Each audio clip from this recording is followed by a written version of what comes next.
एक बार गायत्री मंत्र मेरे साथ दोहराओ। ओम भूर्भुवः स्वः तस्य वितुर्वरेण्यं भर्गो देवस्य धीमहि धियो यो नः प्रचोदयात्। दार्शनिक सिद्धांतों के अनुसार 3 पक्ष जीव के माने गए हैं। ईश्वर, जीव और प्रकृति। परंतु इन तीनों का पारस्परिक संबंध है और संबंध कैसा है कि तीनों आपस में मिले हुए हैं। सबके अपने अपने विचार हैं। कोई इनको त्रैत, कोई इनको द्वैत, कोई इनको अद्वैत की संज्ञा देते हैं। इनको तीनों को अपनी अपनी सत्ता बताते हैं, स्वतंत्र सत्ता।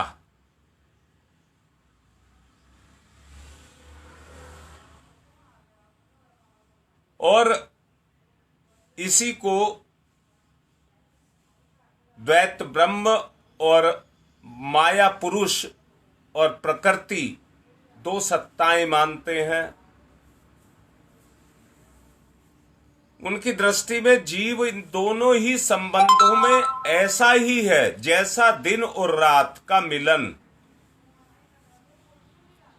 परंतु संध्या द्वैत मत में एक ही ब्रह्म चेतना की सत्ता को जड़ और चेतन के साथ मिला हुआ मानती है। द्वैत मन में द्वैत जो मत है वो ये कहता है ब्रह्म एक सत्ता है, चेतन सत्ता है, और उस सत्ता को जड़ और चेतन के रूप में माना गया है। प्रकृति ब्रह्म का विकार है। प्रकृति ब्रह्म का विकार है। यहां जो कुछ भी दिख रहा है या भाषित हो रहा है वो बुद्धि का विपर्य है। जादू जैसा है। इंद्रधनुष जब निकलता है तो रंग की छटाएं बखेर देता है। कुछ इस तरह का लगता है। ये मतभेद हैं, पर एक समन्वित तथ्य भी है, और वो समन्वित तथ्य है ये जीवात्मा को प्रिय और अप्रिय, क्षुब्ध और विक्षुब्ध, अव्यवस्था और विवस्था से उबारने और एक ऐसी स्थिति में ले जाने के लिए जहां आदतों और संस्कारों की पराधीनता उसे अवांछनीय कर्तव्य को कराने में, चिंतन और अवांछनीय संवेदनाओं को कष्ट देने में समर्थ ना हो सके।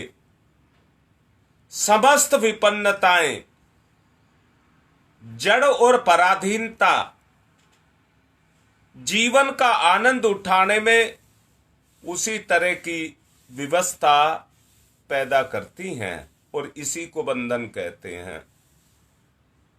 बंधन और कोई नहीं है, यही बंधन है। जीवन देवोपम है। आनंद और उल्लास के उठाने के लिए उपलब्ध हुआ है। ये जो चीजें आकर के पैदा हुई हैं ये सब व्यवधान हैं। सुख है, दुख है, मतलब सुख भी व्यवधान है और दुख भी व्यवधान है। ये सब व्यवधान है। इस स्थिति को बदल सकना यही मनुष्य का परम पुरुषार्थ है। इसी को मुक्ति कहा गया है। मुक्ति प्राप्त करना ही जीवन का परम लक्ष्य बताया गया है। अब मुक्ति क्या है? स्वाधीनता, पराधीनता के बंधनों को काट करके स्वाधीनता की तरफ चले जाना ही मुक्ति है। ये पराधीनता मात्र चिर सिंचित संस्कारों के कारण स्वभाव के अंदर छुपी रहती है। चिंतन और कर्म को अपने ढर्रे पर चलाती है और स्थिति ये पैदा हो जाती है जिसकी लाठी उसकी भैंस।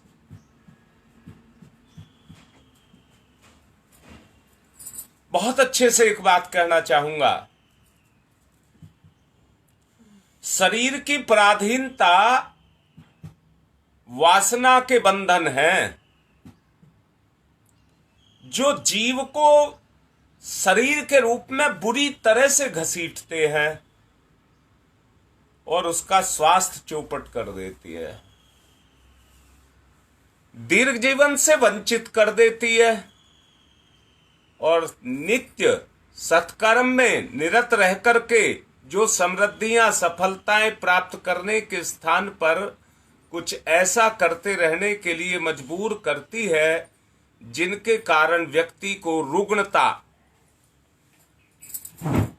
निंदा, असफलता, दरिद्रता, कुरूपता, तरह तरह की विभिन्नताएं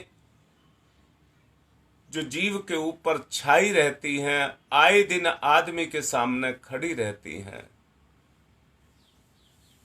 कई बार विवेक सोचता है कि इन गतिविधियों से किस तरह से या इस तरह से अपने ही वो लगाता रहता है अपने आप को मुक्त किया जाए। परिवर्तन लाना चाहता है अपने अंदर, परंतु अपनी सामर्थ्य कमजोर होने के कारण परिवर्तन की जो सोच है वो सक्रिय नहीं हो पाती और आदमी केवल सोच सोच करके ही रह जाता है। इसलिए औचित्य को समझना बहुत जरूरी है। आदतें इतनी जबरदस्त सिद्ध होती हैं कि सुधार के समूचे मंसूबे एक कोने में रखे रह जाते हैं और आदतें बेढंगी तरह से शरीर को घसीटती हुई और वे काम कराती हुई जिनके लिए पश्चाताप के अलावा कोई चीज शेष नहीं रह जाती, वो हमारी आदतें, हमारे शरीर का संचालन विवेक के साथ सौंदर्य, दीर्घ जीवन जैसी उपलब्धियों को अति साधारण रूप से जिनको पाया जा सकता था, जिसकी सामर्थ्य जीव के अंदर स्वाभाविक रूप से थी, उसको भी पाने नहीं देती। कितने आश्चर्य की बात है कि जो चीज मुझे स्वाभाविक रूप से मिलनी चाहिए थी, परंतु मेरी आदत मुझे घसीट करके दूसरी तरफ ले जाती हुई चली गई और मैं उन स्वाभाविक चीजों से भी वंचित रह गया जिनको पाना मेरे लिए मेरा जन्म सिद्ध अधिकार था।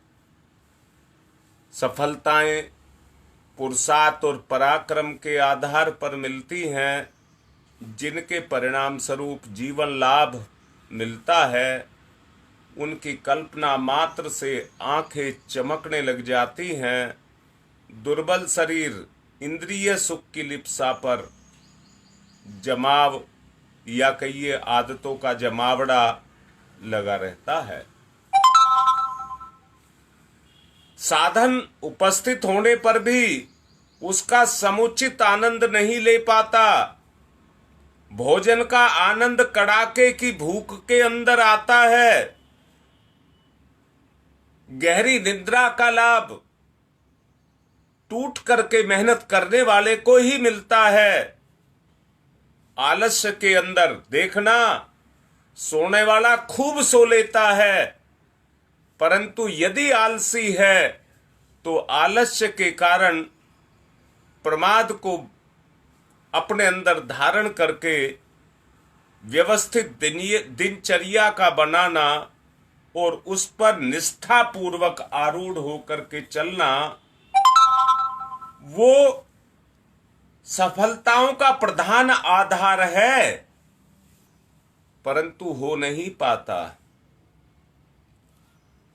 शरीर भौतिक पदार्थों से बना हुआ है, भौतिक जगत से उसका सीधा संबंध है। उसी की सामर्थ्य शरीर के अंदर भौतिक उपलब्धियों का केंद्र माना गया है। शरीर पर विवेक का नियंत्रण जिस मात्रा में होता है, उसी अनुपात में उसको सफलताएं मिलती जाती हैं, उसी अनुपात में मिलती हैं। परंतु पथ का प्रशस्त होना भी तो बहुत जरूरी है। उस स्थिति में शरीर से मुक्ति कैसे ली जा सकती है? उसका प्रतिफल तो भौतिक सुख है। कौन नहीं चाहता भौतिक सुख को? और मैंने अभी कुछ देर पहले कहा है, सुख भी बंधन है और दुख भी बंधन है।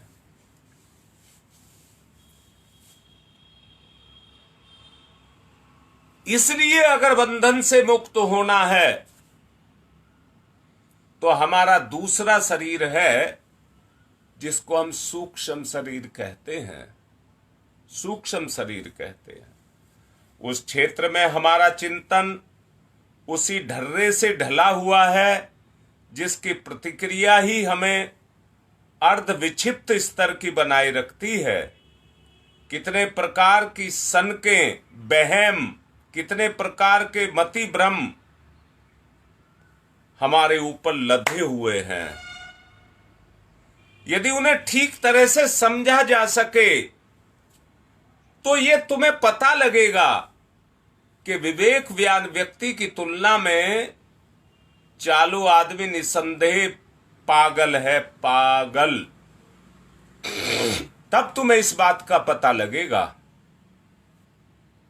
लोक प्रवाह का संशोधन करने वाली अवतारी आत्माएं इस धरती पर उतर करके आती हैं। आप भी उनमें से एक हैं, आप भी उनमें से एक हैं।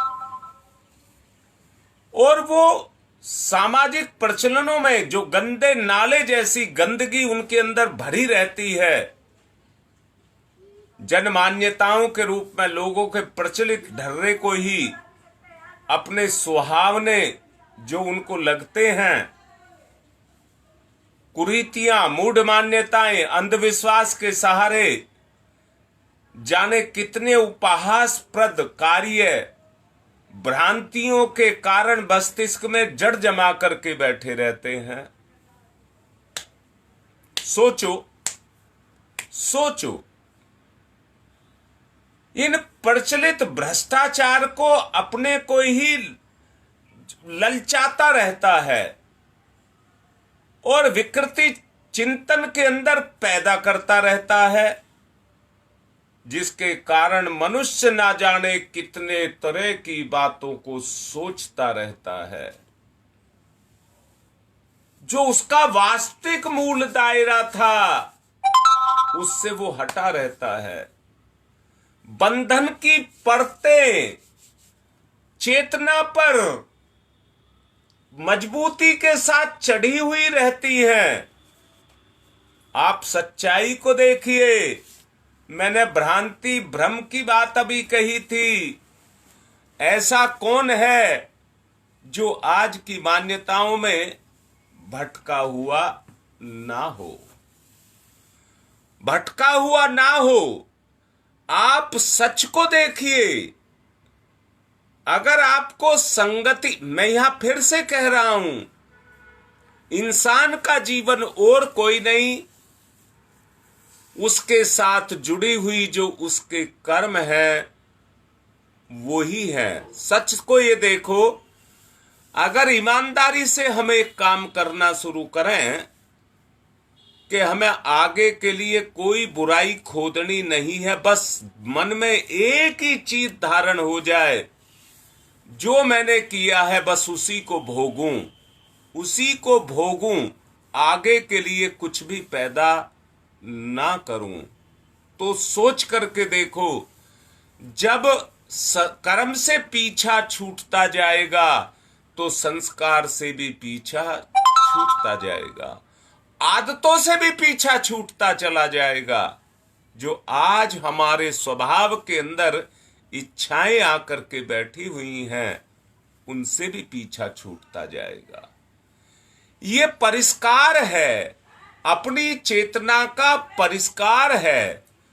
जब हम चेतना का परिष्कार इस स्तर पर करते हुए चले जाएंगे तो हमारी चेतना में निखार, जो मैंने अभी बोला, मति भ्रम की बात बोली, मति भ्रम की बात बोली। आदमी लगा हुआ है लोभ मोह वासना तृष्णा के अंदर और उसके सुख को ले रहा है, उसके सुख को ले रहा। और मैंने ही कहा था कि सुख भी बंधन है, सुख भोग लो, परंतु सुख भी बंधन है। अगर आपके पास है तो उस सुख का क्या करें? लेना, बांट दें, लेना, उसको भी बांट दें। अगर इतना निष्प्रह आदमी दुनिया में हो जाए कि जो अच्छाई उसके पास है और जिसको वो ले सकता है, भोग सकता है, उसको भी वो लेने से इंकार कर रहा है और उसको भी पुण्य में लगा रहा है, परोपकार में। भाई कहीं ना कहीं तो अगर आपने कमाया है, चाहे तो गवाओ, बखेरो, उजाड़ो, कुछ भी करो, जिस पर आपका अधिकार है संसार में आकर के, उसका आप कुछ भी कर सकते हैं। परंतु छूट जरूर कुछ भी करने की मिली है। मुक्ति तो इसको कहते हैं कि कण कण का सदुपयोग किया जाए, कण कण का सदुपयोग किया जाए। इसीलिए सूक्ष्म परिष्कृत सूक्ष्म शरीर चिंतन की उत्कृष्टता का कारण बनता है। स्वयं हर घड़ी सदा संतुष्ट रहता है, उल्लसित रहता है, प्रफुल्लित रहता है। अवांछनीय मस्तिष्क में भार के रूप में होती हैं, अवांछनीयताएं मस्तिष्क में भार के रूप में होती हैं, जो छुटकारा चाहती है। चेतना उनसे छुटकारा चाहती है। एक सूझबूझ, दूरदर्शी, तत्वदर्शी बन करके प्राप्त की जा सकती है और उसका लाभ न केवल संपर्क में आने वालों को वरन समस्त संसार को आप दे सकते हैं। किसी को भी 84 लाख योनियों में से हरेक के अंदर भगवान है। आप भगवान के जब आपको उसके अंदर दर्शन होने लग जाएं तो जो कुछ आप दे रहे हैं वो इतनी उत्कृष्ट अवस्था आपकी होगी कि जो कुछ भी आप किसी को दे रहे हैं वो किसी व्यक्ति को, पशु को, पेड़ को, किसी को नहीं दे रहे हैं। आपको उसमें भगवान बैठा हुआ दिख रहा है और आप किसको दे रहे हैं? भगवान को दे रहे हैं। एक बात मान लेना, जैसा हमारे ऋषियों ने कहा है, भाई अपना तो सबको बड़ा ही लगता है, पर हमारे ऋषियों ने कहा है कि मस्तिष्क का कुल हम 7% भाग ही काम में ले पाते हैं। 93% भाग जो है वो प्रसुप्त स्थिति में पड़ा रहता है।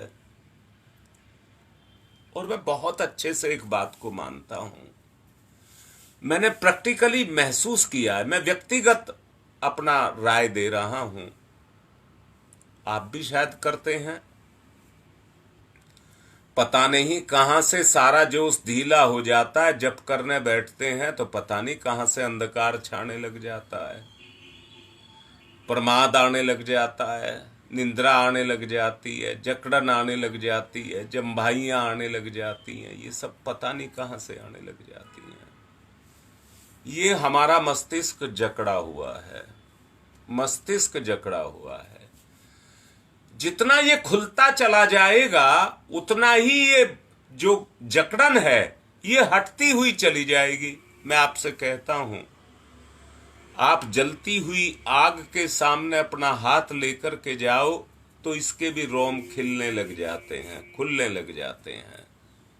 ठीक इसी ही तरह से जितना आप अपने मस्तिष्क को जागृत करते चले जाएंगे, अपने भीतर की असंख्यों अतीन्द्रिय क्षमताएं, उनका विकास होता हुआ चला जाएगा। मस्तिष्क की तुलना का चमत्कारी सूक्ष्म तंत्र इस संसार में और कोई नहीं है। यदि प्रयत्न पूर्वक सक्षम उसको बना लिया जाए तो कालिदास जैसे मंदबुद्धि भी मूर्धन्य विद्वान बन सकते हैं। चमत्कारी सिद्धियों के नाम से कितने ही विशिष्ट कौशल कई सिद्ध पुरुषों में सदा यदा कदा देखने में मिलते हैं। ये और कुछ नहीं, जादू की पिटारी है। मस्तिष्कीय रचना की फूलझड़ियां ये मात्र हैं। इंद्रियां शक्ति से, मन मस्तिष्क से हम सब परिचित हैं। इसलिए उसके द्वारा दैनिक जीवन में प्रसुप्त होने वाले चमत्कारों को सामान्य माना जाना चाहिए।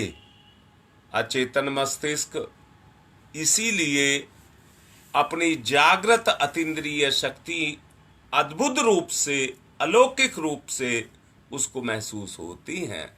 मैंने ही कहा था, अनुभूति अनुभूति मैं कहता हूं, जब आप किसी चीज को छूते हैं तो उसका अनुभव होता है कि नहीं होता है? चखते हैं तो अनुभव होता है कि नहीं होता है? आंख से देख करके आपको अनुभव होता है कि नहीं होता है? जब ये गुणों को स्पर्श करने लग जाती हैं तो ईश्वरीय गुण, स्पर्श से ईश्वरीय गुण, मैं यहां फिर से कह रहा हूं, जैसे जीभ से वस्तु का स्वाद लिया जा सकता है, ईश्वर को छू करके अपने अंदर प्रवेश कराया जा सकता है। परंतु प्रसुप्त अवस्था को आपको हटाना पड़ेगा। अपनी प्रसुप्ति को आपको हटाना पड़ेगा। जागृति ही भगवान की साक्षात अवस्था है। उस जागृति को जैसे जैसे आपके अंदर आएगी, आपकी अतीन्द्रिय क्षमताएं जगना शुरू हो जाएंगी। अब मैं क्या कहना चाहता हूं, आप एक साधना करिए कि आप जब जप करें तो आप में एक ताजगी हो, स्फूर्ति हो, एक तेज हो आपके अंदर, आपके मन में एक तेज हो, एक चमक हो। आप एक बात सोचिए, जब बुरा व्यक्ति बुरे काम को करता है और उस बुरे काम में उसको रस आता है, तो आपको अच्छे काम में रस नहीं आना चाहिए। इसलिए अपनी अतीन्द्रिय क्षमताओं को जगाना है तो इस जड़ता को हटाना पड़ेगा। जो हमारी चेतना पर जड़ता छाई हुई है, इस जड़ता को हमको हटाना पड़ेगा। इस जड़ता को हटाने के लिए जो भी आप साधना कर रहे हैं, बताई जा रही हैं, जितनी वो साधना की सफलता यही है कि आपने साधना तो की, नींद आ गई। आपने साधना की और आपको नींद आ गई, तो जड़ता कहां हटी? चैतन्यता आनी चाहिए। जब आप ध्यान में जाएं तो चैतन्यता आनी चाहिए। जैसा मुझे बातचीत करने से पता लग रहा है, कुछ कार्यकर्ता मुझे बात कर रहे हैं फोन से, परिवर्तन तो दिख रहा है, परिवर्तन तो दिख रहा है। कहिए, परिवर्तन तो आ रहा है। अब तो आवश्यकता संभाल करके चलाने की है। अब आप उस अवस्था तक जाते चले जा रहे हैं जहां पर बहुत संभाल करके चलने की आवश्यकता है। अचेतन अविज्ञात है, अचेतन अविज्ञात है। इसलिए मैं बार बार एक ही बात कह रहा हूं कि जिस तरह से कबूतर अपने अंडे को सेता है, आप भी अपनी अंदर की स्पर्शता से, अनुभव से, अपनी उस अतीन्द्रिय क्षमता से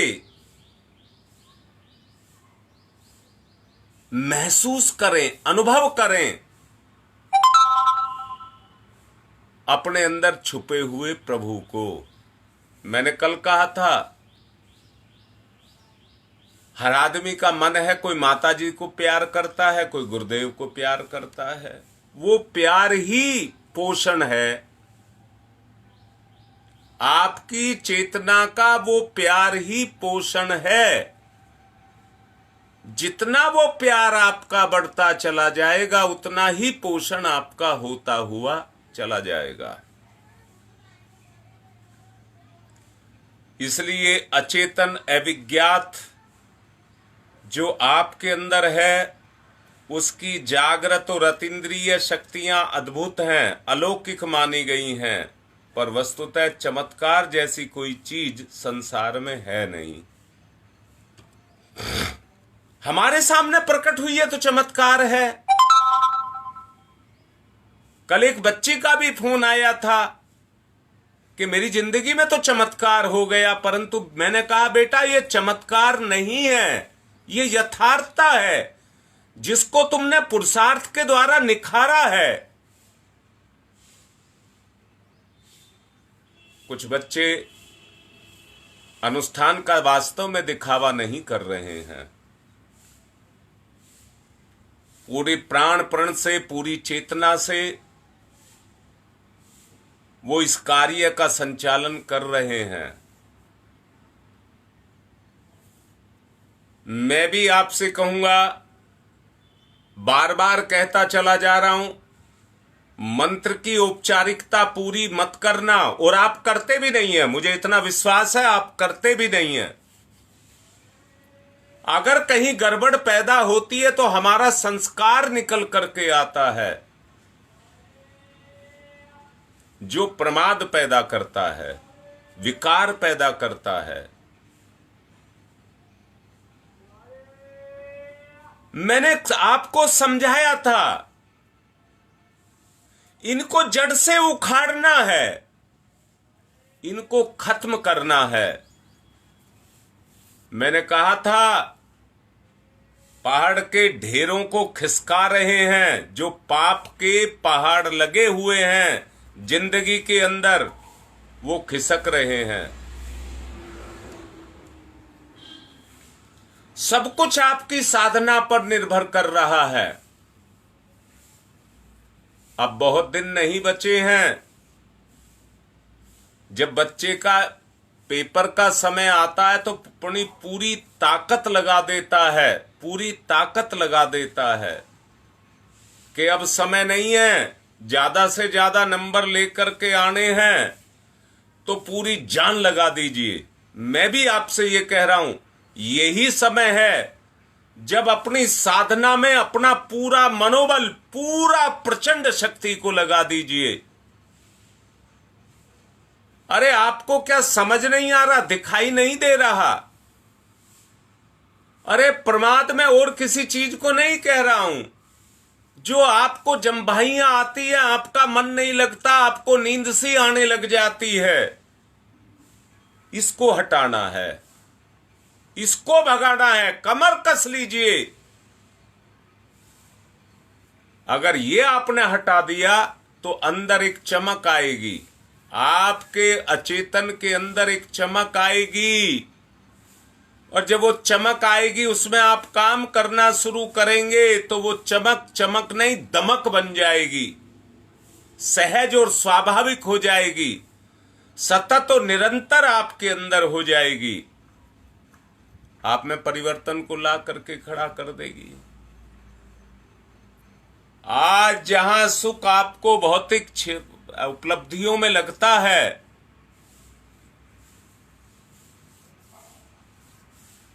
मैंने कल बताया था और आज फिर बताने की कोशिश कर रहा हूं।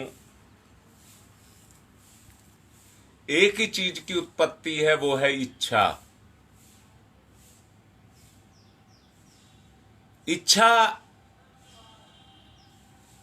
जब अपनी पूर्ति करना चाहती है तो विचार बनती है, विचार जब अपनी पूर्ति करना चाहता है तो कर्म बनता है, और कर्म जब होता है तो इच्छा साकार रूप धारण करती है। वस्तु इच्छा का साकार रूप है, क्योंकि इच्छा से पैदा हुआ है। जैसे एक बकरी से मेमना पैदा हुआ है, उसमें बकरी का अंश समाया हुआ है, ऐसे ही परमात्मा से पदार्थ पैदा हुआ है। वो परमात्मा का साकार रूप है। जो पदार्थ है वो परमात्मा का साकार रूप है। परंतु आज तक आप कितनी वस्तुओं को पैदा कर चुके होंगे जो आकार के अंदर बंधी हुई हैं। अब मुझे बताओ, आकार तो आपने पैदा कर लिया, पर आपकी सोच भी तो उसके साथ लगी हुई है कि मेरी चीज, मेरी वस्तु, ये भी तो आपके उसके साथ लगी हुई है। यही बंधन है, यही बंधन है। आपकी अपनी एक दुनिया है, जिस दुनिया को आपने अपने इच्छा से बसाया है, अपने पुरुषार्थ से उसको आप चला रहे हैं, सृजन कर रहे हैं।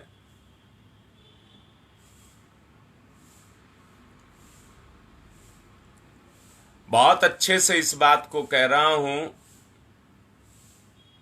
जो कुछ प्रकृति है व्यवस्था की पूर्णतया अनुकूल ही है। चमत्कारी सिद्धियां भी परसुप्त अतीन्द्रिय क्षमताओं का ऐसा जागरण है जो आमतौर से देखा और सुना नहीं जाता। ऐसे तो नए आविष्कार भी कुछ दिन तक चमत्कार जैसे ही कहे जाते हैं। तीसरा शरीर जो हमारी कारण सत्ता है, जिसको चेतना कहते हैं, जो आस्थाएं सुधर जाने से मनुष्य महात्मा, देवात्मा, परमात्मा की स्थिति में चढ़ता हुआ चला जाता है। वो ध्रुव केंद्र है।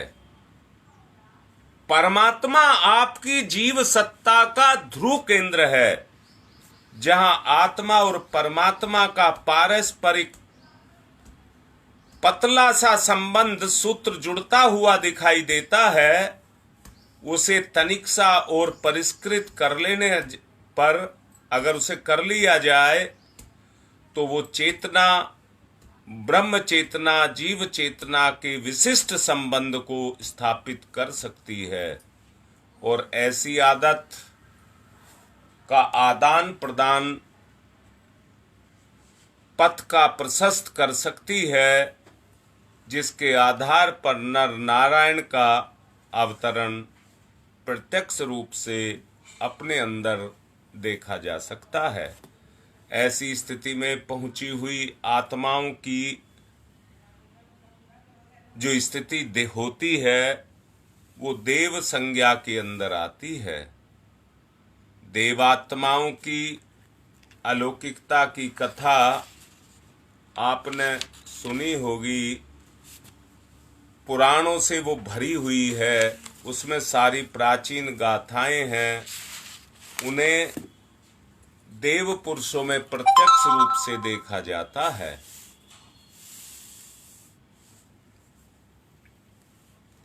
अध्यात्म साधना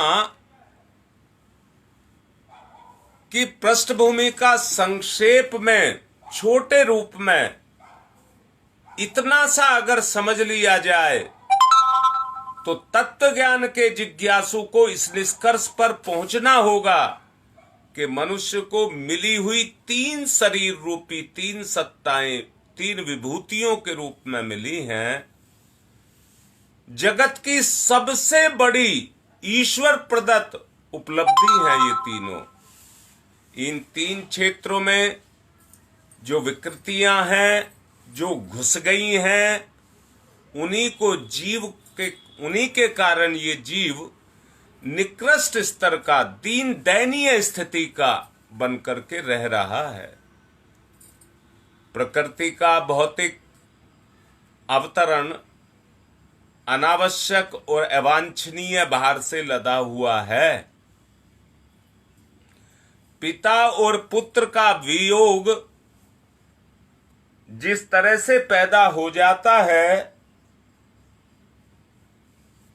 ऐसा ही एक वियोग जीवन में बन करके रह गया है। इसी अशक्ति, अविद्या और अलक्ष्मी की दुर्गति हो रही है। प्राकृतिक आकर्षणों के कारण अस्वाभाविक और असाधारण रूप से दौड़ पड़ने वाले कुसंस्कारों की परतें जो हमारे ऊपर जमी हैं, जो हमें पतनकारी दुर्दशा की तरफ लेकर के जाती हैं, उन अवांछनीयताओं से जूझना इसी आधार पर संभव है, जिसमें प्रत्येक व्यक्ति हनुमान और अर्जुन जैसी भूमिका को निभा सकता है। साधक को अपना पराक्रम दिखाना ही पड़ता है। आत्मा को परमात्मा से मिला देने के लिए कुसंस्कारों से पीछा छुड़ाना ही पड़ता है और ईश्वर की प्रेरणा का अनुगमन करना ही पड़ता है। अंतरंग और बाह्य स्थिति ऐसी बनानी पड़ती है जो ब्रह्म स्थिति कही जा सके। दूध और पानी एक रस होते तो सबने देखे हैं, वो घुल जाते हैं, जरा भी उनमें कहीं कोई भेद दिखाई नहीं देता है। पानी दूध के उन कणों को ढक लेते हैं और अपने में समाहित कर लेते हैं। अपने भौतिकतावादी स्तर से ऊंचे उठना, ईश्वरीय चेतना के अनुरूप अपनी क्रिया, विचारणा, आस्था को ढालना, ईश्वर प्राप्ति का जीवन लक्ष्य पूरा करना है। वियोग का अंत योग से होना चाहिए, यही ईश्वरीय इच्छा है। बच्चा दिन का भर खेल कूदता है और पढ़ने लिखने में संलग्न रहे तो रात को घर लौटकर आए और एक ही बिस्तर पर सो जाए, ऐसी माता की इच्छा रहती है। परमात्मा भी अपने पुत्र आत्मा से ऐसी ही अपेक्षा करता है। उसकी इच्छा पूर्ण करने के लिए, अपना लक्ष्य पूरा करने के लिए हमें जीवन को चेतनात्मक पुरुषार्थ करना पड़ता है। उसी का नाम योग है। योग साधना हमारे जीवन की सर्वोपरि श्रेय साधन है। उसमें अपनी प्रवृत्तियों को सरलता पूर्वक लगाया जा सकता है और उसी के कारण हमारा कल्याण होने वाला है। अपने कल्याण को ध्यान में रख करके और हम चलें तो निश्चित रूप से हमारा भला होगा। अब प्रवचन पूरा करके यज्ञ की तरफ को चलेंगे। आज एक बच्ची का पुंसवन संस्कार भी है। शिव विहार से रणवीर सिंह के बेटे की पत्नी का आज पुंसवन संस्कार होना है। चलिए शुरू करते हैं। पवित्रीकरणम, बाएं हाथ पर जल लेंगे, सीधे हाथ से ढक लेंगे और पवित्रता का भाव पैदा करेंगे। बिटिया को भी साथ साथ कराते रहें ओम मैं पवित्र है पवित्रो वा सर्वावस्थांगतोऽपि बाह्य समृत पुंडरीकाक्षं स बाह्याभ्यंतर शुचि। ओम पुनात् पुंडरीकाक्षः पुनात् पुंडरीकाक्षः पुनातुः 3 बार आचमन करिए। ओम अमृतो परस्तरणमसि स्वाहा, फिर लें। ओम अमृता पिधानमसि स्वाहा, फिर लें। ओम सत्यम यशः श्रीर्मय श्री श्रीयताम स्वाहा। हाथ साफ करें। शिखावंदन के लिए बाएं हाथ पर जल लें।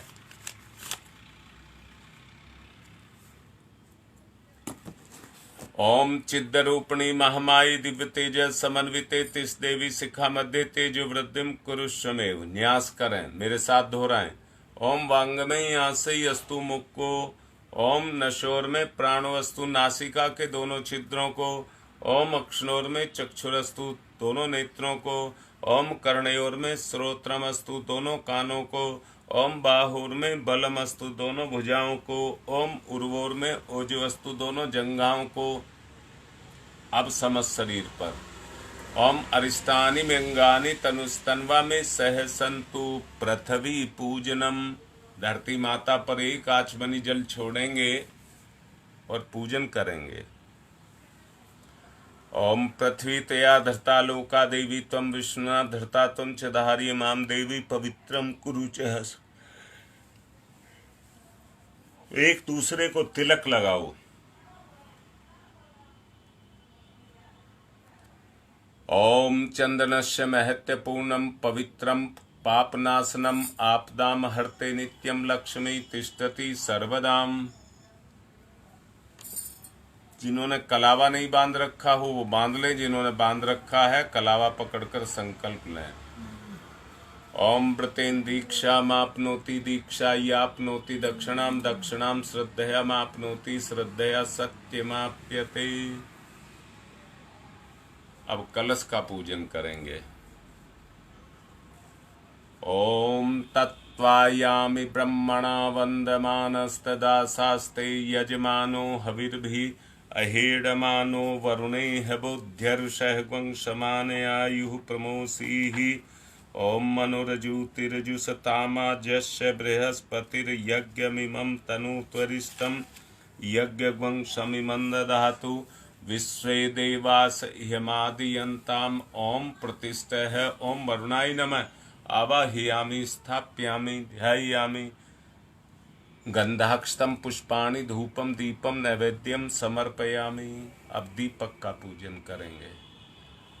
ओम अग्निर्ज्योति ज्योतिरग्नि स्वाहा। सूर्य ज्योति ज्योति सूर्य स्वाहा। अग्निर्वर्चो ज्योतिर्वर्च स्वाहा। ज्योतिर्वर्चो अग्निर्वर्च स्वाहा। ज्योति ही सूर्य सूर्य ज्योति ही स्वाहा। अब गुरुदेव माता जी को तिलक करेंगे। गुरुर्ब्रह्मा गुरुर्विष्णु गुरुदेवो महेश्वर गुरुदेव साक्षात् परब्रह्म तस्मै श्री गुरुवे नमः। खंडमंडलाकारं व्याप्तं येन चराचरं तत्पदं दर्शितं येन तस्मै श्री गुरुवे नमः। मातृवत्र लालयित्री च पितृवत्र मार्गदर्शिका नमस्तु गुरु सत्ताय श्रद्धा प्रज्ञायुताश्चया। ओम श्री गुरुवे नमः। आवाहयामि स्थापयामि ध्यायामि ततो नमस्कारं करोमि। माँ गायत्री को तिलक करो। आयातु वरदे देवी त्र्यक्षरे ब्रह्मवादिनी गायत्री छंदसां माता ब्रह्मयोनिर्नमस्तुते। ओम श्री गायत्र्यै नमः। आवाहयामि स्थापयामि ध्यायामि ततो नमस्कारं करोमि। एक पुष्प लेंगे, पूजन करेंगे। ओम सर्वेभ्यो देवेभ्यो नमः। आवाहयामि स्थापयामि आसनम समर्पयामि। बूंद बूंद करके 4 जल की बूंद छोड़ेंगे। पाद्यम समर्पयामि अर्घम समर्पयामि आचमनम समर्पयामि स्नानम समर्पयामि। कलावे के 2 टुकड़े ले लें।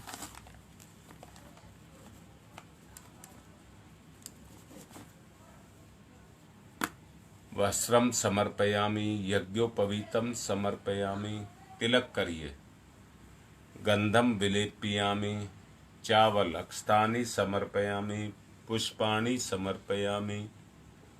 धूपम आग्रयापयामि दीपम दर्शयामि मीठा नैवेद्यम निवेदयामि फूल पत्ती या सुपारी तांबूल पुंगी फलानि समर्पयामि सिक्का या चावल दक्षिणा समर्पयामि फिर चावल सर्वा भावे अक्स्तानि समर्पयामि ततौ नमस्कारम करोमि नमोस्तनंताय सहस्रमूर्तये सहस्रपादाक्ष शिरोर्भावे सहस्रनाम्ने पुरुषाय सारस्वते सहस्रकोटि युगधारणे नमः सहस्रकोटि युगधारणे नमः।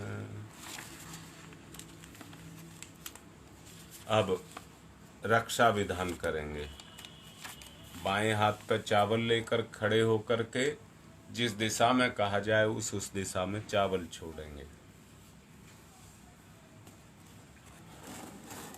ओम पूर्वे रक्षतु वाराह आग्नेयाम गरुध्वज दक्षिणे पद्मनाभमस्तु नैऋत्याम मधुसूदन पश्चिमे चैव गोविंदो वायव्याम तु जनार्दन उत्तरे श्रीपति रक्षेद ईशान्यम ही महेश्वर ऊपर ऊर्ध्वम रक्षतु धातावो नीचे हयोतो अनंतस्य रक्षतु अनुक्तमपि यतस्थानं रक्षत विश्वममार्धिक अपसर्वन्तु ये भूता भूमि संस्थिता ये भूता विघ्नकर्ता रस्ते गच्छन्तु शिवाज्ञया अपक्रामन्तु भूतानि पिशाचा सर्वतो दिशं सर्वेषां विरोधेन यज्ञ कर्म समारभे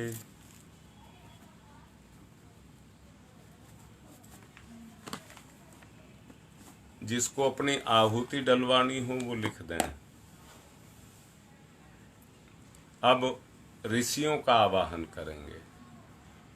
हाथ पर पुष्प चावल ले लीजिए। एक एक करके ऋषि सत्ताओं को बुलाएंगे। सबसे पहले गौतम ऋषि।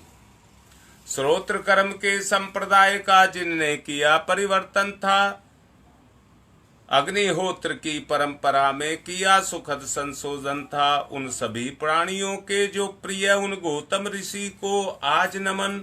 ऋषि प्रिय थे जो रहे ना निष्क्रिय, उन गौतम ऋषि को आज नमन। ओम गौतमाय सर्वभूतानां ऋषीणां च सदा प्रियम श्रोतानां कर्माणां चैव संप्रदाय प्रवर्तक। ओम गौतमाय नमः आवाहयामि स्थापयामि ध्यायामि। भारद्वाज ऋषि। सदा अध्ययन को तत्पर ऋषि भारद्वाज का है वंदन। अतल ज्ञान के थे सागर ऋषि भारद्वाज का है वंदन।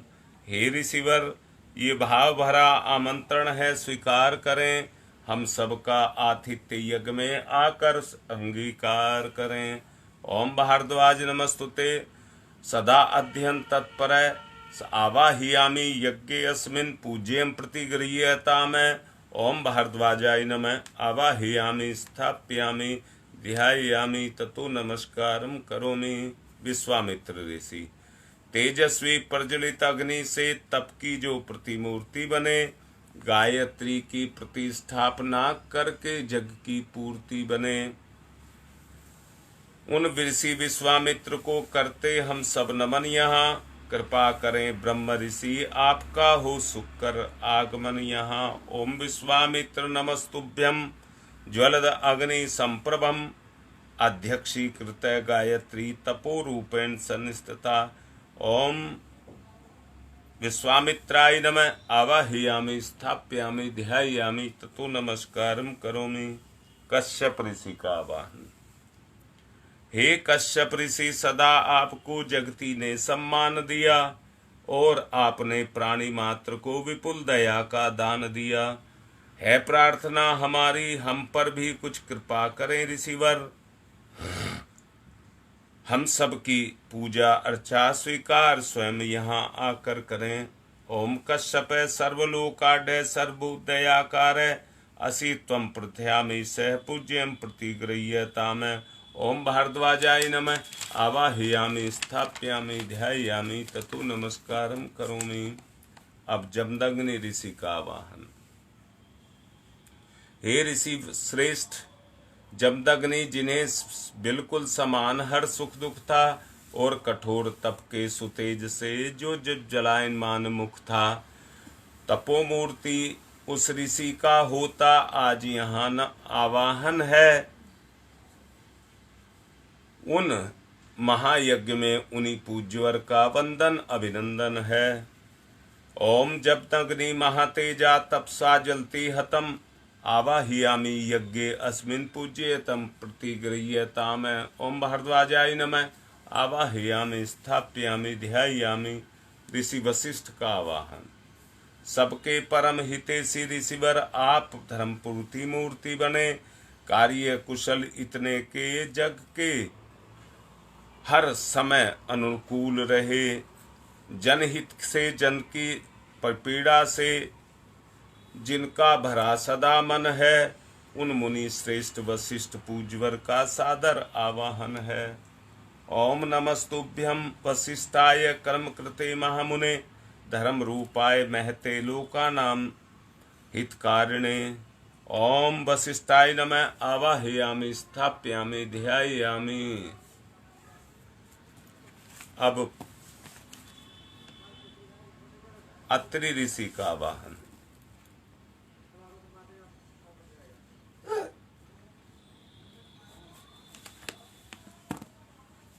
हे ऋषि ब्राह्मण श्रेष्ठ, विश्व में जन जन के हितकारी हो।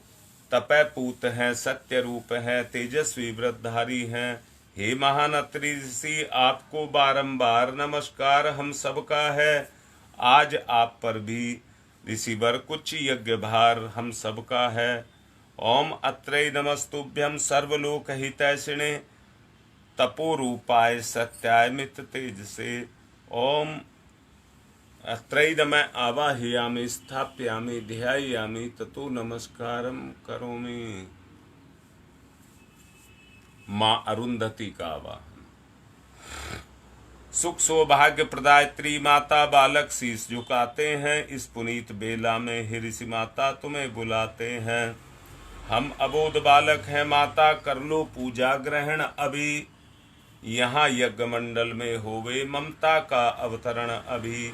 ओम अरुंधत्यै नमस्तुभ्यं सर्वलोक हितैषिणे एहि मंडल मध्ये त्वं नमः पूज्यां प्रतिग्रहण में। ओम अरुंधत्यै नमः। आवाहयामि स्थाप्यामि ध्यायामि ततो नमस्कारम करोमि। अब बिटिया का संस्कार होगा। हाथ में वो कटोरी ले ले जिसमें आपने जड़ी बूटियों का अर्क निकाला है। उसमें वट वृक्ष विशालता का, दृढ़ता का प्रतीक है। धीरे धीरे बढ़ता है परंतु बहुत चौड़ा लंबा हो जाता है। उसकी जटाएं भी बढ़ती जाती हैं जो तना बनती जाती हैं। विकास और विस्तार की पुष्टि दोनों साथ साथ चलती हैं। वृद्धावस्था को युवावस्था में बदलते रहने का ये प्रयास है। गिलोय का वृक्ष के ऊपर चढ़ने की प्रवृत्ति होती है और हानिकारक कीटाणुओं से रक्षा भी करती है। कुविचार दुर्भाव परिवार को और समाज को दुष्टता के और मूढ़ता के सूचक हैं। उनके निवारण की प्रेरणा जो गिलोय है वो हमको देकर के पुष्ट बनाने का प्रयास करती है। पीपल देवयोनि का प्रतीक माना गया है। देवत्व के पुरुषार्थ से संस्कार को उसी के अंदर समाया हुआ मानना, उसको वर्ण करना, विकास करना। इसलिए बिटिया कटोरी को हाथ में लेकर के पहले जोर से सूंघेगी और फिर मंत्र के साथ उसको पी जाएगी। सभी बिटिया के लिए भावना करेंगे कि बच्ची को देवताओं का वेद मंत्रों के माध्यम से दिव्य वातावरण के प्रभाव से उस उद्देश्य की पूर्ति हो रही है। बेटा पहले जोर से सूंघिए और पी जाइए। ओम अदभ्य संवर्तय पृथ्वी रसाश्च विश्वकर्म संवाता अग्रे तस्य त्वाष्टा विधुत्तमेति तन्मर्तस्य देवता जानामग्रे। बेटा ये कोई कौतुक नहीं है। आप पहली बार ऐसी औरत नहीं है जो केवल बच्चा पैदा कर रही हैं। अब तक सारी सृष्टि में जो कुछ भी ऐसी क्रम से चला है, तो ये कोई पाप नहीं है, कोई कौतुक नहीं है। आप इस गर्भ का पूजन करेंगे क्योंकि ये पूजनीय है। जीवात्मा शरीर के माध्यम से आपके अंदर प्रकट होने जा रही है, इसलिए उसका आत्मा का पूजन करिए, भावना करिए। गर्भ पूजन के लिए घर में ऐसा वातावरण वयस्क बनाएं जिसमें बच्चे का भगवान की तरह से पोषण हो। बिटिया अपने हाथ पर फूल चावल लेकर के अपनी नाभि का पूजन करेगी। ओम सुपर्णो असि गुर्तमान स्त्रु विरो गायतम चक्षुर्विदंतरे स्तोम आत्मा छंदा ग्वंग यंगानी यजु ग्वंग सीना में शामते तन्वा दिव्यम यज्ञम पुष्णियम धिष्णया सफा सुपर्णो असि गुर्तमान है गत स्वपत है। चढ़ा दीजिए गुरुदेव के सामने। परिवार के सब सदस्य, बिटिया इस समय 2 शरीरों पर काम कर रही है चेतना, इसलिए कमजोर पड़ जाती होगी। सब अपनी अपनी तरफ से उसको आश्वासन दीजिए कि हम आपका इस कार्य में सहयोग करेंगे। सबसे पहले पति आश्वासन देगा। बेटा अपने कर्तव्य को, आहार विहार को, चिंतन को सही तरीके से दूसरों के साथ ऐसे व्यवहार करेंगे जिससे एक अच्छा वातावरण बने और किसी को शिकायत करने का समय ना मिले। आपकी जिम्मेदारी है उसके लिए वैसे वातावरण की व्यवस्था करना, और जितने भी बड़े या दूसरे हैं वो सब भी उस बच्ची की तैयारी में उसका सहयोग करेंगे। बेटा भावना करो, पहले अपना सीधा हाथ अपनी नाभि पर रखो और पति अपना दायां हाथ पत्नी के कंधे पर रखे। संकल्प ले रहे हैं कि हम इस कार्य में किसी भी तरह की कोई कमी नहीं करेंगे। सभी हाथ उठा करके गर्भिणी की तरफ सहयोग देने का आश्वासन दीजिए। ओम यत्ते सुसी में हृतमंते प्रजापतौ मन्ये मां अहम द्विमासम पुत्र मघानम माह। अग्नि स्थापना करिए।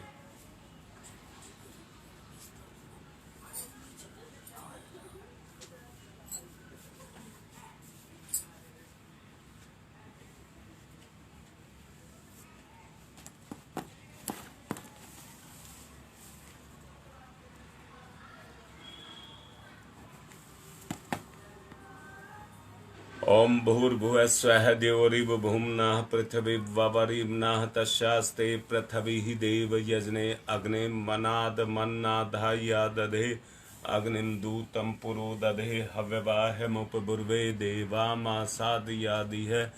ओम अग्नये नमः। अग्निम आवाहयामि स्थापयामि ध्यायामि ततो नमस्कारम करोमि।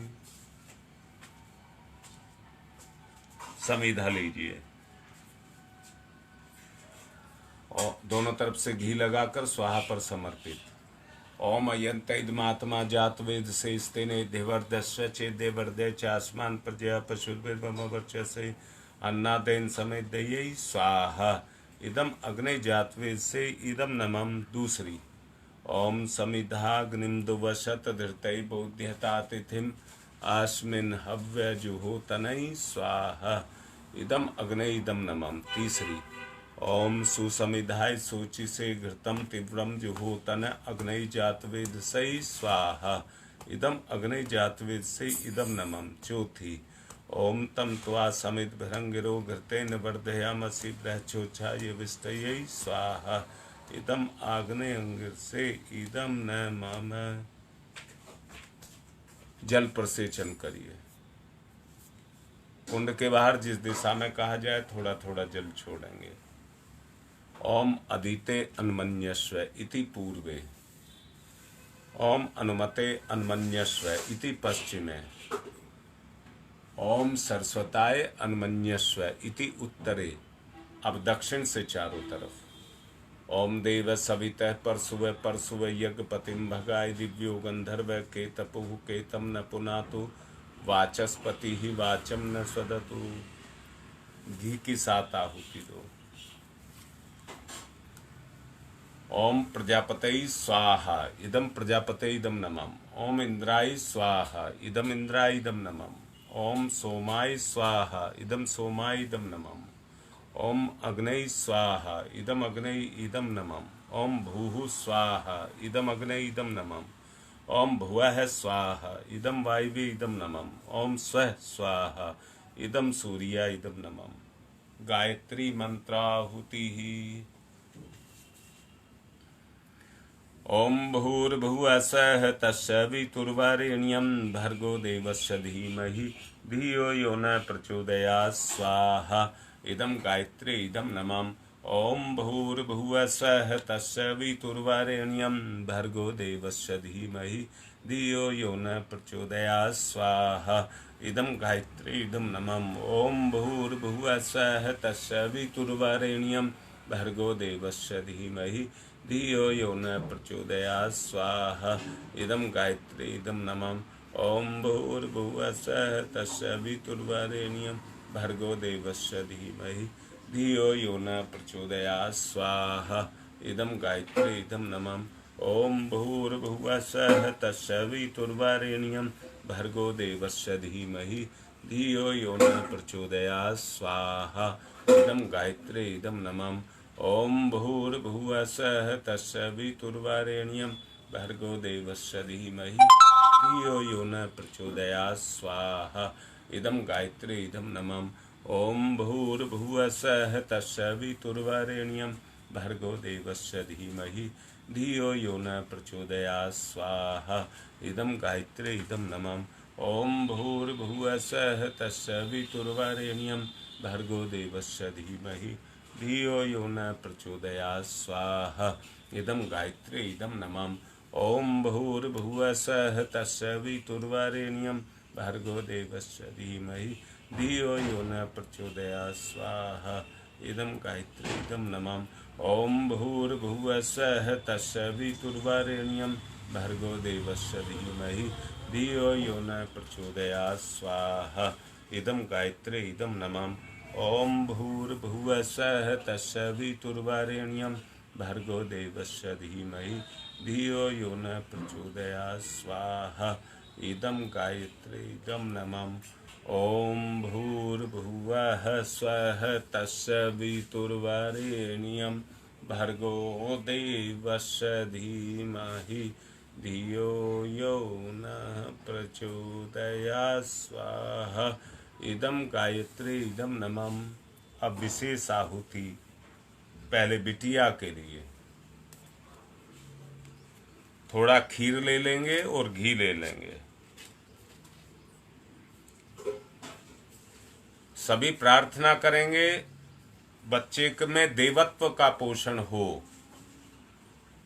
ओम धाता ददासु से प्राचीन जीवात्तो मुमुक्षताम वयम देवस्य धीमहि सुमतिम वाजनीवतै स्वाहा इदम धात्रे इदम नमः। ओम धाता ददासु से प्राचीन जीवात्तो मुमुक्षताम वयम देवस्य धीमहि सुमतिम वाजनीवतै स्वाहा इदम धात्रे इदम नमः। ओम धाता ददासु से प्राचीन जीवात्तु मुमुक्षताम वयम देवस्य धीमहि सुमतिम वाजनीवतै स्वाहा इदम धात्रे इदम नमः। अब विशेष आहुतियां सबके लिए। गंगा विहार से आस्था,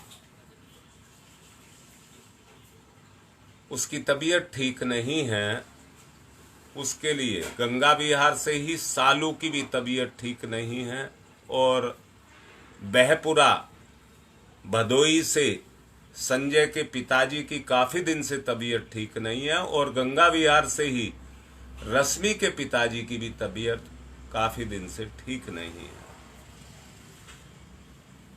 उनके अच्छे स्वास्थ्य लाभ के लिए और जिनको भी कोई दिक्कत है उनके अच्छे स्वास्थ्य के लिए आगे की आहुति। ओम त्र्यंबकं यजामहे सुगंधिं पुष्टिवर्धनम् उर्वारुकमिव बन्धनान् मृत्योर्मुक्षीयमामृता स्वाहा इदं महामृत्युंजय इदं नमः। ओम त्र्यंबकं यजामहे सुगंधिं पुष्टिवर्धनम् उर्वारुकमिव बन्धनान् मृत्योर्मुक्षीयमामृता स्वाहा। इदं महामृत्युंजय इदं नमः। ओम त्र्यंबकं यजामहे सुगंधिं पुष्टिवर्धनम् उर्वारुकमिव बन्धनान् मृत्योर्मुक्षीयमामृता स्वाहा। इदं महामृत्युंजय इदं नमः। ओम पंचवक्राय विद्महे महादेवाय धीमहि तन्नः रुद्र प्रचोदयात् स्वाहा। इदं रुद्राय इदं नमः। ओम पंचवक्राय विद्महे महादेवाय धीमहि तन्नः रुद्र प्रचोदयात् स्वाहा। इदं रुद्राय इदं नमः। ओम पंचवक्राय विद्महे महादेवाय धीमहि तन्नः रुद्र प्रचोदयात् स्वाहा। इदं रुद्राय इदं नमः। कविता लिख रही हैं राम पार्क से, उनके अच्छे स्वास्थ्य के लिए उनको भी आहुति देनी है। ओम भास्कराय विद्महे दिवाकराय धीमहि तन्नः सूर्य प्रचोदयात् स्वाहा। इदं सूर्याय इदं नमः। ओम भास्कराय विद्महे दिवाकराय धीमहि तन्नः सूर्य प्रचोदयात् स्वाहा। इदं सूर्याय इदं नमः। ओम भास्कराय विद्महे दिवाकराय धीमहि तन्नः सूर्य प्रचोदयात् स्वाहा। इदं सूर्याय इदं नमः। ओम प्रखर प्रज्ञाय विद्महे महाकालाय धीमहि तन्नः श्रीराम प्रचोदयात् स्वाहा। इदं महाकालाय इदं नमः। ओम सजल श्रद्धाय विद्महे महाशक्तये धीमहि तन्नः माता भगवती प्रचोदयात् स्वाहा। इदं महाशक्ते इदं नमः। अब कृमिनाश के लिए आहुति देनी है। ओम उद्दाना दिव्य कृमि हंतु विमोचन हंतु रसंभि ये अंत कृमियो गवि स्वाहा। इदम आदित्याय गणेभ्य इदम नमः। जो कोरोना का रोग है उसके नाश के लिए देनी है। ओम शीर्षम शक्तिमयम शीर्षमयम कर्णम शूलम विलोहितम सर्व शरीर रुग्णम ते रोगनाशनम बहि निर्मंत्रम यामहे स्वाहा। इदम सूर्याय इदम नमः। रक्षा कवच के लिए ओम अग्नय वैश्वनार वैश्वरमा देव्यै पाहि स्वाहा स्वाहा। इदम वैश्वनराय इदम नमः। सृष्टिकृत होम है प्रायश्चिताहुति ही। और घी में स्थान लेकर के ओम यदस्य कर्मणोत्यरिचम यादवा न्यूनमिहा करम अग्निस्ते सृष्टिकृत विद्यात्सरम सुहूतम करोतु मे अग्ने सृष्टिकृत सुहूते सर्वप्रायश्चिताहुतीनां कामानां समृद्धैत्रे सर्वान्न कामान समृद्धयै स्वाहा। इदम अग्नि सृष्टिकृत इदम नमः। पूर्ण आहुति कर लेंगे सब। बच्ची का संस्कार हुआ है और जिनको दिक्कतें हैं उन सब पूर्णता पर जाएं। ओम पूर्णमिद पूर्णमिदम पूर्णात् पूर्णमुदच्यते पूर्णस्य पूर्णमादाय पूर्णमेवावशिष्यते। ओम पूर्णादर्वी परापत सुपूर्णा पुनरापत वसने विकणा वह ईश मूर्जय गुण सत्कर्तौ स्वाहा। ओम सर्वं वै पूर्णग्वं स्वाहा। ओम सर्वं वै पूर्णग्वं स्वाहा। एक चम्मच भर करके घी की धार बांध करके छोड़ दीजिए। आरती की तैयारी दूसरे परिजन करेंगे। ओम वसोः पवित्रमसि सतधारम वसो पवित्रमसि सहस्रधारम देवस्ता सविता पुनातु वसो पवित्रेण सद्धारेण सुपवा काम दुक्षयै स्वाहा। आरती करिए। ओम यम ब्रह्म वेदांत विदो वदन्ति परमं प्रधानं पुरुषं तथान्ये विश्वोदग्धे कारणमीश्वरं वा तस्मै नमो विघ्न विनाशनाय। ओम यम ब्रह्म वरुणेन्द्र रुद्र मरुतस्तुन्वन्त दिव्यैस्तवे वेदैः साङ्गपदक्रमणोपनिषदैः गारयन्ति यं सामगा ध्यानावस्थित तद्गतेन मनसा पश्यन्ति यं योगिनो यशान्तं न विदुसुरासुरगुणा देवाय तस्मै नमः। देवाय तस्मै नमः। कर्पूरगौरं करुणावतारं संसारसारं भुजगेन्द्रहारं सदा वसन्तं हृदयारविन्दे भवं भवानी सहितं नमामि। त्वमेव माताश्च पिता त्वमेव त्वमेव बन्धुश्च सखा त्वमेव तुमेव विद्या ददनम तुमेव सर्वम मम देव देव। मंगलम भगवान विष्णु मंगलम गरुड़ध्वज मंगलम पुंडरीकाक्षाय मंगलाय तनोहरि। एक भाई शांति पाठ करें, बाकी सबको दूसरे भाई फूल अक्षर दे दें। शांति पाठ। ओम द्यौ शांतिरंतिरक्षगं शांति पृथ्वी शांतिरापः शांतिरोषधयः शांति वनस्पतयः शांतिर्विश्वे देवा शांति ब्रह्म शांति सर्वगं शांति शांतिरेव शांति शामा शांतिरेधि। ओम शांति शांति शांति सर्वरिष्टा सुशांतिर्भवतु। सूर्य अर्घ दे देंगे इसका।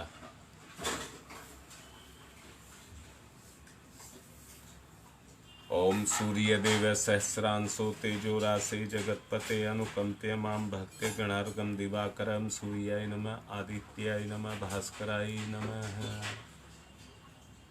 अब मंत्र पुष्पांजलि देंगे।